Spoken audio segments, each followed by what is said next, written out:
हम स्टॉक जो है और उसमें जो तेजी का मोमेंटम है वो ध्यान खींच रहा है और ये है एनआईआईटी। जी हाँ, आज 20% का सर्किट लगा है स्टॉक में। आखिर इस तेजी की वजहें क्या हैं? आखिर क्या क्यों इतना भरपूर एक्शन देखने को मिल रहा है? वरुण दुबे से जानते हैं, मेरे सहयोगी इस वक्त जुड़ चुके हैं। वरुण बताएं, आखिर इस तेजी की वजह क्या क्या फैक्टर्स हैं?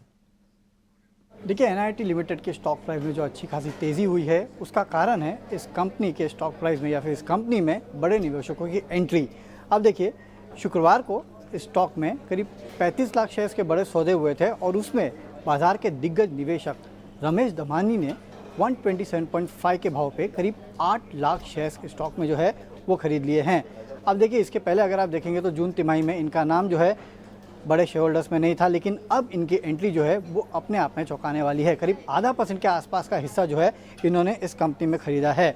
अब देखिए कि इनके अलावा काफ़ी सारे और बड़े म्यूचुअल फंड्स हैं जो कि इस कंपनी में ऑलरेडी स्टेक रखते हैं, जैसे कि निपॉन लाइफ एएमसी का करीब 8.2% के आसपास का हिस्सा है।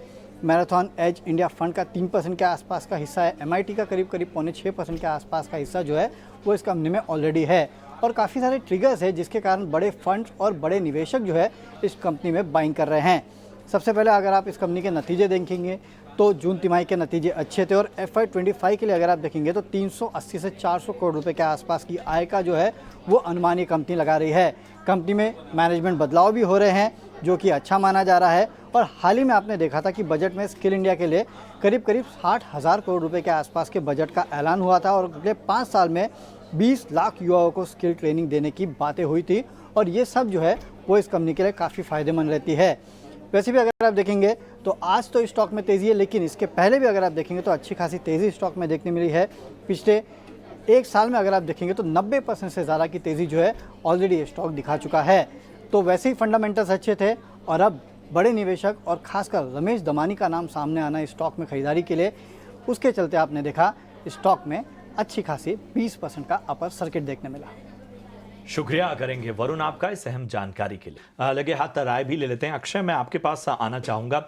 होनासा कंज्यूमर पे राय दीजिए और इसके साथ ही हमने थोड़ी देर पहले एनआईटी की तेजी की भी बात की थी। इन दोनों स्टॉक पे राय दीजिए। लेकिन एनआईटी की अगर बात करें तो एनआईटी लिमिटेड में तो आज एनआईटी लिमिटेड 153 का रेट है। इसी की बात करें ना प्रशांत जी? जी जी। तो ऑलरेडी गैप अप में काफी मेजॉरिटी गेन्स हो चुका है स्टॉक में और एक अहम रेजिस्टेंस के आसपास आता हुआ लग रहा है स्टॉक, जो करीबन है 155-160 के आसपास। तो यहाँ पे फ्रेश खरीदारी करने की तो राय नहीं रखूंगा, पर जिनके पास है उनको अभी स्टॉप लॉस 149 पे ट्रेल कर लेना है और कल अगर 160 के आसपास मिले तो वहां पे एक बार अपना मुनाफा बांध लेना है। ठीक है, तो ये है होनासा कंज्यूमर और एनआईटी लिमिटेड पर राय आती हुई अक्षय जी की तरफ से। बहरहाल